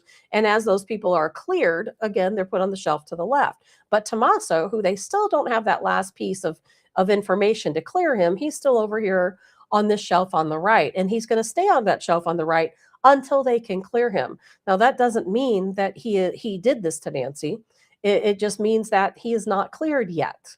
They don't have the information they need yet to fully say, Tommaso did not do this. He's not part of this. So he's going to stay on that shelf. So in my opinion, I think Tommaso is on that shelf. I'm not going to say he's a suspect or that he did this. I think there's some little piece that they haven't been able to clear. And since they haven't been able to clear that, they're going to go through that with a fine-tooth comb. They're going to say, okay, let's go in the house and take a look. Let's look at the vehicle. Let's do this little deep dive into Tommaso and what his situation is and why we can't clear him. And then hopefully we will clear him. And then we'll move him over here to the cleared shelf. But they're not there yet. They're not there yet. I have not heard anything about him being cleared as of yet. And let's see here. Leanne says, I pay $100 a year. It keeps it in the cloud, but that's optional. I'm going to look into that, Leanne. I did not know that, but I'm going to look into those Blink cameras. And so investigators are going to continue to work their way out. Yesterday in the press conference, the sheriff mentioned, okay, we've got the housekeeper, we've got the gardener, we've got the pool guy. These are all people they're going to look at. They looked at the Uber driver, but he did not use the word clear with anyone as of yet. But he did say that the family has been fully cooperative. He's not ready to name a suspect yet. And I'm sure that's because there's so many different angles to look at. We have the situation with the ransoms, 2 ransom notes. Now, this is what's weird about these ransom notes is that I think a lot of people expected a ransom note to come in. I think we were all kind of waiting for that because, you start thinking about who's going to hurt Nancy. Why are they going to target Nancy? Obviously, her daughter is semi-famous. Her daughter's, semi-wealthy, depending on what you consider to be wealthy. There's a lot of wealthier people out there that would probably be a lot easier to extort Bitcoin out of, than the situation with Nancy and Savannah. I think they picked a really difficult target, which is kind of why I'm kind of calling BS on the theory that she was kidnapped for ransom. But, we'll see how that plays out, of course. But they received 3 different ransom notifications. Okay, so the very first one came in to a Tucson CBS affiliate, KOLD. Now, they immediately contacted investigators and said, hey, we got this ransom note. Investigators said, okay, great. Don't talk about it. Do not announce it. Don't say a word. Okay, so they didn't. Well, then guess what? All of a sudden, TMZ receives a ransom note. And TMZ has since said in that ransom note, it stated, and of course, they announced it to everyone because they want the ratings. That particular ransom note stated, hey, we have Nancy. She's scared, but she's safe. She's fine. And she knows what we're demanding. She's scared, but she knows what's going on. Annette says the crime is very strange. It's extremely strange. Annette says no fingerprints. I may have missed it. We haven't gotten to the evidence yet, Annette, but while you're talking about it, we'll cover that. We'll go back to the ransom note.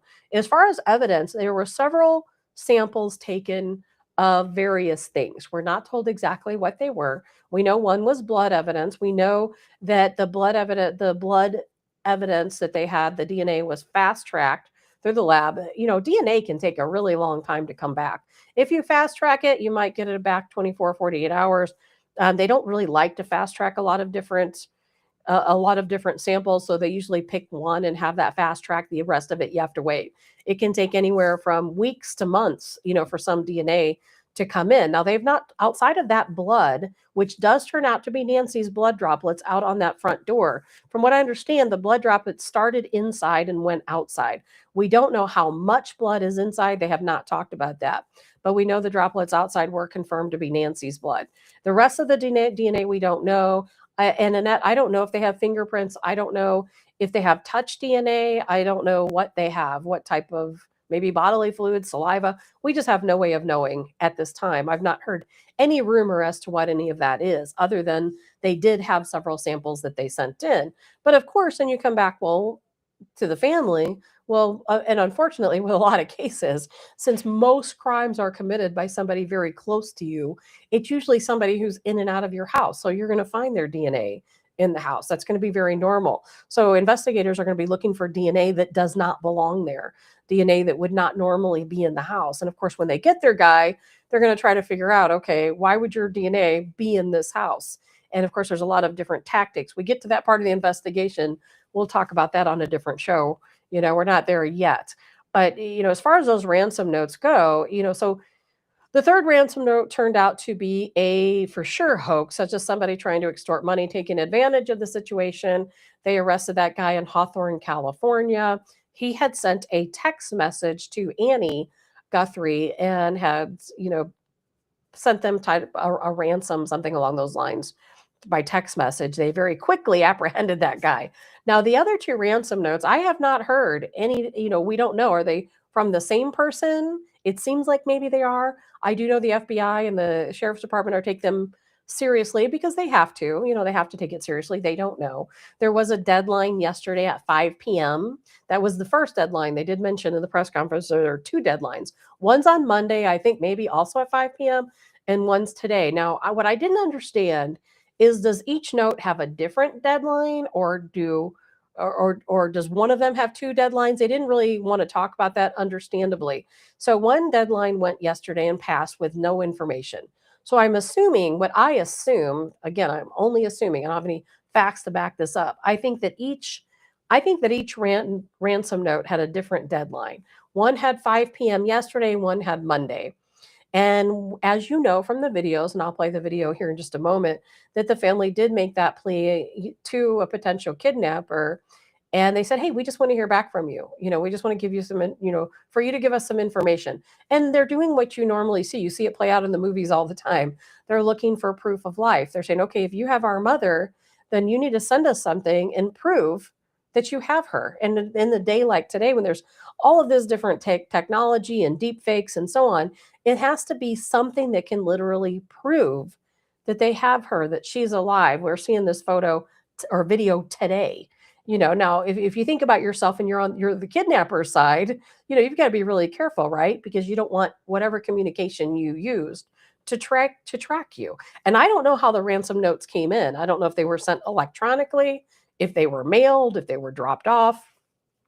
They never said. And I kind of feel like they're from two different people. I think one of them's probably a hoax. Maybe both are hoaxes.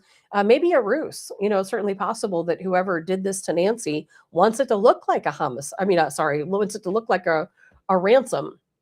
So it could be just a ruse where they're like, okay, well, I'm really the perpetrator, but I want it to look like a kidnapping. And so therefore I'm going to send in these ransom notes. It certainly wouldn't be the first time that would happen. It's actually more often the case that somebody does, send in some type of a ruse to say that, to try to distract investigators away from the true suspect. Very rarely is it a true kidnapping.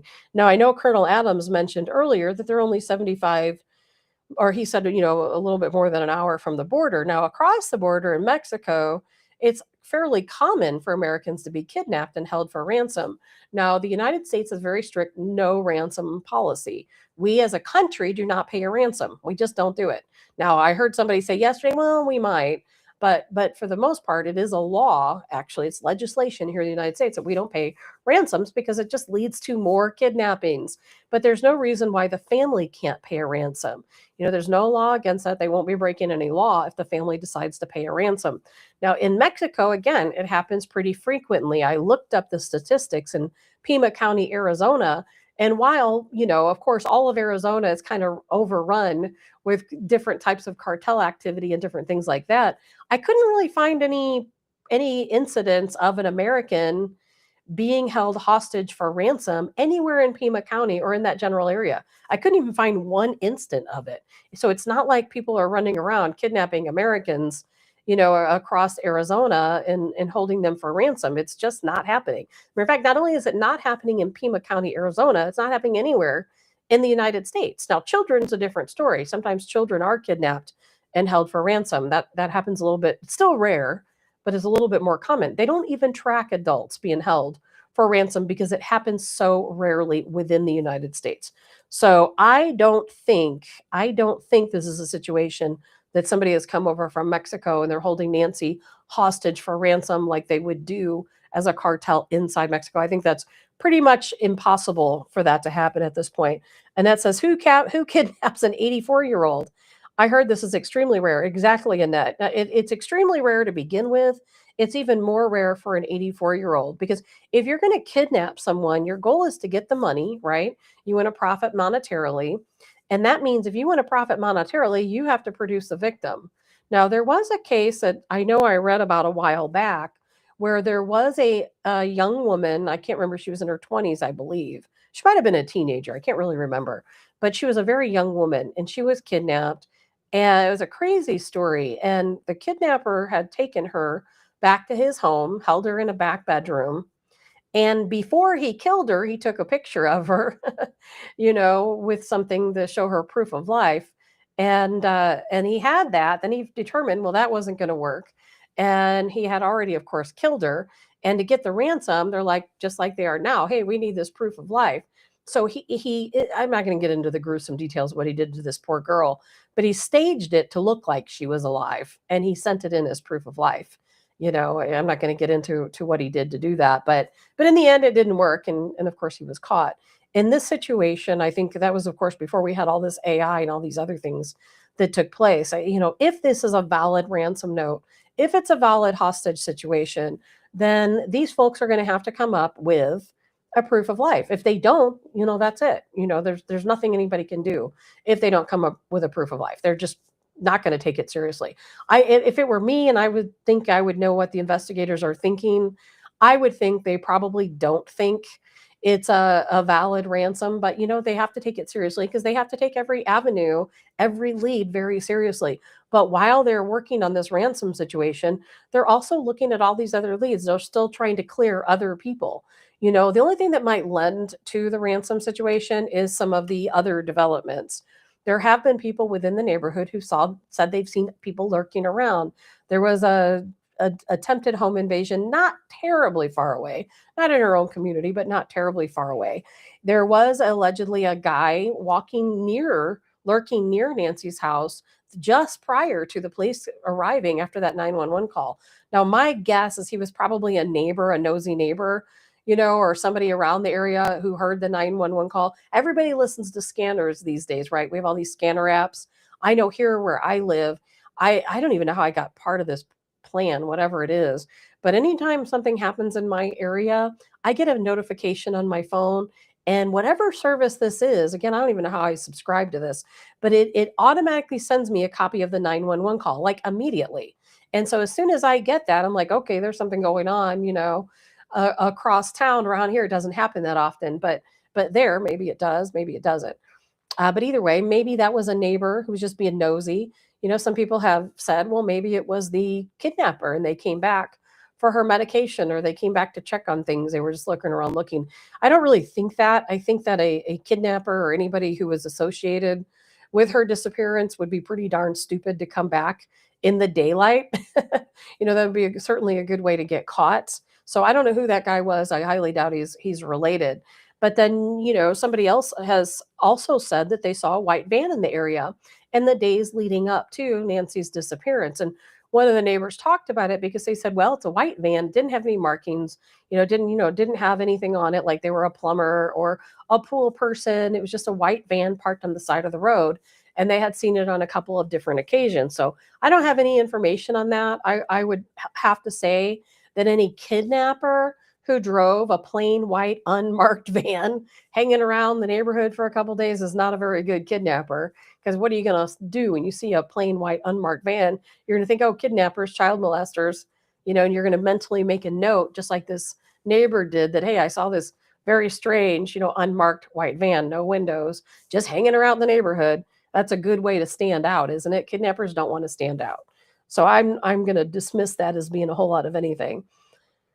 And Carl says, I will be amazed if a family member isn't somehow involved. Same here, Carl. I would be very shocked if this is not somebody within Nancy's immediate or intermediate circle. I'm not saying necessarily a family member. You know, a lot of people are talking about this Tommaso. They're like, oh, he looks weird. He looks like he's crazy. You know, he's a school teacher. How does a school teacher? And Annie, who, you know, works in poetry or something, oh, they just purchased a $650,000 house. Like, I don't know. You know, they have a very wealthy sister. It's certainly possible that Savannah gave them money for the house. We don't know their financial situation. I can guarantee you, investigators are looking at everyone's financial situation, because the first thing investigators are going to do is say, who can profit from Nancy's disappearance? Who has the most to profit from her disappearance? Is it a family member? You know, is there life insurance? Is there inheritance? You know, did somebody ask her for money? Were they in a bind and she refused to give them money? So they felt the only way they could do this was to extort money through a ransom note. You know, that certainly has happened before. It could be a situation where they had taken something from her and she knew about it. You know, I've talked about cases in the past where family members have taken medications, you know, from someone, and the person threatened to tell on them for taking those medications, and then of course that person met their untimely death, you know, because of that. It could be somebody snapped. Somebody could have said, hey, you know, we're dying here, we need some money before we lose everything we have, and she's like, sorry, you know, I've helped you out too many times in the past and I can't do it anymore, and they just snapped in a fit of rage. I don't really know that any of these things that have happened. I'm just talking about things that could have happened based on other cases, you know. But it's normal for investigators certainly to look at the family. We haven't heard any names again being cleared. No names, no named persons of interest, no named suspects. I think they're going to settle this case pretty quick. This is definitely a solvable crime. It really is a solvable crime. I absolutely do think in the end it's going to be somebody close to Nancy, someone who knows her. I'm not blaming Tommaso. You know, I know everybody says, oh, he looks so scary and weird. I don't think the guy looks scary and weird, quite honestly, at all. I think he just looks like a normal guy. I believe he's a science teacher, maybe in an elementary school, from what I understand, or a junior high. I don't know. And he's been doing that for about 6 years now. I would like to know what he did before that. I've not heard any mention. Maybe he's very wealthy. Maybe his family has money. That's how they bought the $650,000 home. You know, where did they live before that? You know, I know they don't have a fancy vehicle. You know, maybe somebody helped them out with buying the home and now they're just worried about utilities and, you know, things like that. I don't know. And Jeannie says, very bizarre. The whole situation is very bizarre. Colonel Adams says, in the 1990s, I delivered $50,000 in cash for ransom in Mexico. Yeah. And that's how it used to be, was cash, right? Colonel Adams, now they went cryptocurrency. And that says, did she really get kidnapped? Smoke and mirrors. TMZ having a ransom note sounds so staged. I couldn't agree with you more, Annette. I couldn't agree with you more. I think it's very staged. As a matter of fact, I think that probably what happened, and this is just me guessing, again, my own opinion, you don't have to agree with me. I think that they sent the ransom note to that KOLD, that local CBS affiliate station. They weren't saying enough about it. And this person wanted the attention taken off of them immediately. And they thought, okay, well, nobody's talking about this ransom note. They're still focusing on people in, you know, Nancy's inner and intermediate circles. And so they sent the note to TMZ. They're like, all right, TMZ will talk to the media about this. You know, let's get the focus on this ransom note. And that's how I feel anyway. It could turn out that the ransom note is valid. We'll find out soon enough. I feel like it's a ruse, quite honestly, to distract folks from the truth. Or it could be a hoax. You know, people come out of the woodwork trying to extort money. Now, here's the thing with cryptocurrency. You know, there was a time when cryptocurrency was used because it was very anonymous. You could not trace cryptocurrency, but that has changed. They've come out with a lot of new legislation, and I know that because when I was on Cancel This, we interviewed a guy. Vic had a friend who at one time was a special agent in charge at the local regional, you know, FBI field office, and that guy had left the FBI and went into crypto investigations. And now he trains other people to investigate cryptocurrency.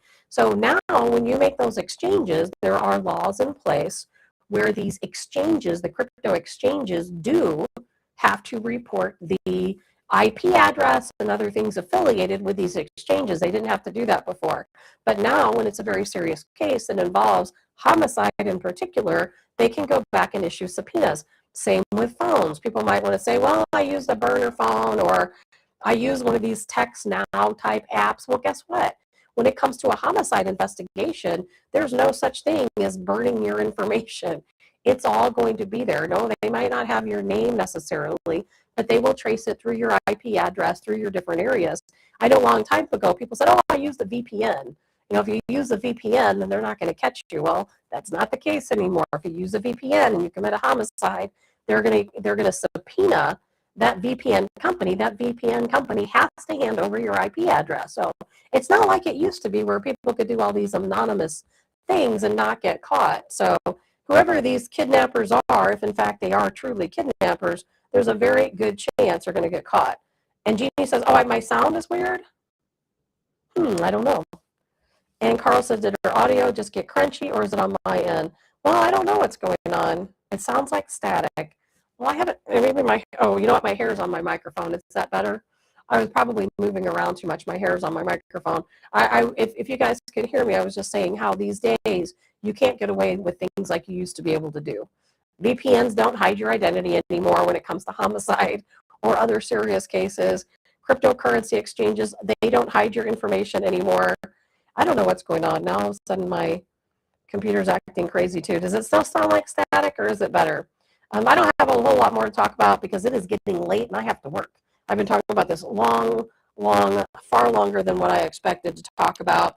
I am going to play these videos really quick before we head out because I just want to take a look at these and we'll talk a little bit more about this down the road. Let's see. I'm going to play first the video for you of Savannah with her brother Cameron and her sister Annie.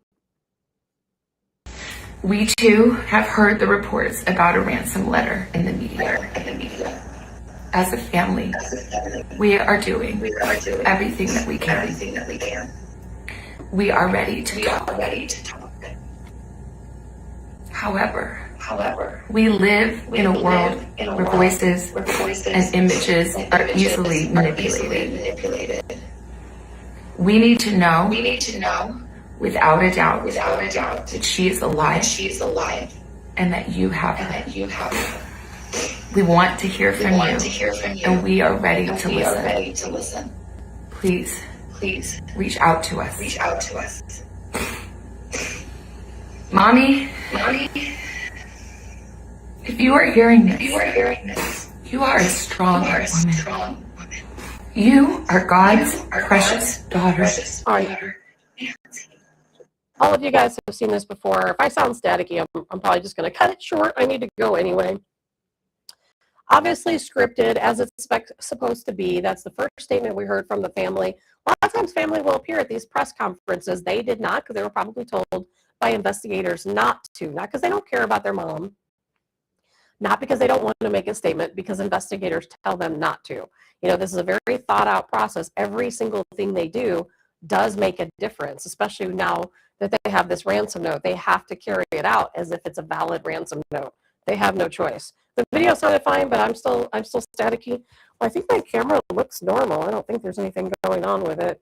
And then, of course, Cameron also made an announcement. Now, I'm assuming that Savannah was reading from a teleprompter or a screen in front of her, and that's why she was leaning forward. Everybody's like, why is she leaning forward? She's so detached from her siblings. It's probably because she had to read what she was saying that would have been scripted out by the FBI. Now here's Cameron, and he's reading too. If you watch him, he's looking down, and he is also reading his statement because that's what he is told to do. This is Cameron Guthrie. I'm speaking for the Guthrie family. Whoever is out there holding our mother, we want to hear from you. We haven't heard anything directly. We need you to reach out, and we need a way to communicate with you so we can move forward. But first, we have to know that you have our mom. We want to talk to you, and we are waiting for contact. All right, so he is also looking down because obviously also scripted. Terry, somebody mentioned that earlier, and good morning, Terry, that she's quoting some Silence of the Lambs. Now, if she's quoting Silence of the Lambs, and until today, I had not heard that. Somebody on the show mentioned that earlier today. That is not something I've seen floating around. It's not information that was given to me. I seriously had no idea. And I'm going to look that up as soon as I can. I've got to run to work here in just a moment. I've talked about this far longer than I expected to talk about it, but I wanted to talk about it in entirety. And, I'll be around all weekend. If something happens, we can always jump back in on a show. Otherwise, of course, I'll be here on Monday with Col Joe Adams. Now, obviously, anything the family's doing is going to be scripted. Now, if she is in fact quoting Silence of the Lambs, and I can guarantee you that that is because that is what the ransom note asked her to do, and which even could lend more to that it's some type of sick hoax or ruse and not truth. All right, since we're having some sound issues, oh, is it better? Since we're having some sound issues and I have got to run anyway, there's nothing new to report. That's pretty much it. That's all I've got. I would say if you're going to watch anybody and you want to stay on top of things, some of the sources I follow, I love True Crime Mama.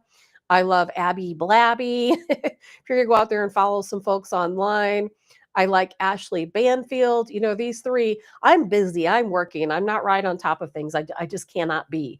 I try to be, but I've got too much going on. But those are some three sources that will definitely keep you right on top of everything. And it's kind of funny. Some mean lady came onto one of my posts last night. She's like, quit listening to this person, meaning me. Go listen to True Crime Mama. And I'm like, okay, I love True Crime Mama. Definitely go listen to True Crime Mama.